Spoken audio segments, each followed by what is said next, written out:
अमरावतीच्या परतवाडामधल्या मुलींचे लैंगिक शोषण करून व्हिडिओ व्हायरल केल्या प्रकरणामध्ये मुख्य आरोपी मोहम्मद अयाज मोहम्मद तन्वीच्या घराचं अतिक्रमण आज अचलपूर नगर परिषद बुलढाण्यानं पाडण्याची शक्यता आहे आणि आरोपीच्या घराजवळ पोलिसांनी मोठा फौजफाटा तैनात केलेला आहे। नगर परिषदेच्या वतीनं आरोपीच्या परिवाराला अतिक्रमण संदर्भात नोटीस दिल्याची सूत्रांकडून माहिती कळते आहे। मुख्य आरोपीनं घराचा काही भाग अतिक्रमण करून बांधल्याचा नगर परिषदेला संशय आणि त्या दृष्टीनं या सगळ्या हालचाली आता सुरू झालेल्या आहेत।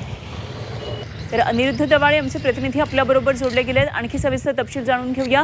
अनिरुद्ध, या प्रकरणातला जो आरोपी आहे त्याच्या घराचं बांधकाम हे अवैध असल्याचं कळतंय, अतिक्रमित आहे, त्यामुळे या ठिकाणी नगर परिषद बुलढाणा चालवण्याची शक्यता दिसते। काय नेमकं सध्याचं वातावरण आहे, काय नेमकं चित्र दिसतंय?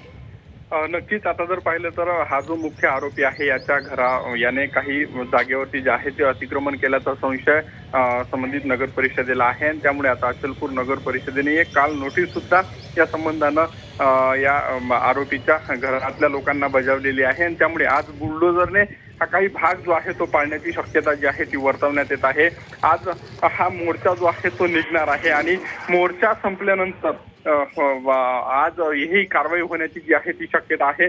त्यामुळे मोठ्या प्रमाणात संतप्त प्रतिक्रिया ज्या आहे त्या उमटत आहे। काल काही महिलांनी सुद्धा आरोपीचं घर बुलडोझरनी पाडण्याची जी आहे ती मागणी केली होती आणि त्यानंतर नगर परिषद जी आहे ती आता कुठेतरी अलर्ट मोडवर आल्याचं इथं पाहायला मिळते आणि सध्या जर पाहिलं तर सध्या संबंधित आरोपीच्या घरासमोर मोठ्या प्रमाणात पोलिसांनी जो आहे तो बंदोबस्त लावलेला आहे आणि ही कारवाई साधारण किती वाजता केली जाते याकडे आता सर्वांचं लक्ष लागल्याचं इथं पाहायला मिळत आहे। ठीक, अनिरुद्ध, जरूर आपल्याकडून अपडेट्स वेळोवेळी जाणून घेत राहू। तुर्तास धन्यवाद दिलेल्या या सगळ्या सविस्तर माहितीसाठी। अनिरुद्ध दवाळे आमचे प्रतिनिधी आपल्याबरोबर होते।